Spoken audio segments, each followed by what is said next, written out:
এক আসামির মৃত্যুদণ্ড ও 4 জনের যাবজ্জীবনের রায় দিয়েছেন আদালত। সোমবার দ্রুত বিচার ট্রাইব্যুনালের বিচারক মোহাম্মদ শাহাদাত হোসেন প্রামাণিক এই রায় ঘোষণা করেন।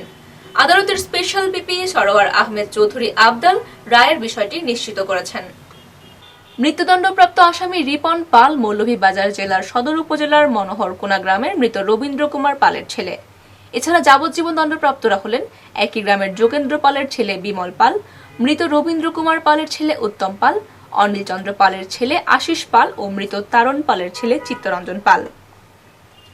যাবজ্জীবন দণ্ডপ্রাপ্ত প্রত্যেককে 20,000 টাকা করে জরিমানা, অনাদায়ে আরও 3 মাসের বিনাশ্রম কারাদণ্ড দেন আদালত। রায় ঘোষণার সময় আসামিরা কাঠগড়ায় উপস্থিত ছিলেন। আদালত সূত্র জানায় 2014 সালের 30 জুন রাত 9টার দিকে মৌলভীবাজারের শমশেরনগর সড়কে চট্টগ্রাম স্যানিটারি দোকানের সামনে আসামিরা ব্যাংকার প্রণজিৎ পালকে রিকশা থেকে নামিয়ে ধারালো অস্ত্র দিয়ে কুপিয়ে গুরুতর জখম করে। আশঙ্কাজনক অবস্থায় তাকে মৌলভীবাজার সদর হাসপাতালে নেওয়া হলে দায়িত্বরত চিকিৎসক মৃত ঘোষণা করেন। এই ঘটনায় নিহতের স্ত্রী কাঞ্চন রানী পাল বাদী হয়ে মৌলভীবাজার সদর থানায় হত্যা মামলা দায়ের করেন। পরে মামলাটি সিলেট বিভাগীয় দ্রুত বিচার ট্রাইব্যুনালে স্থানান্তর করা হয়।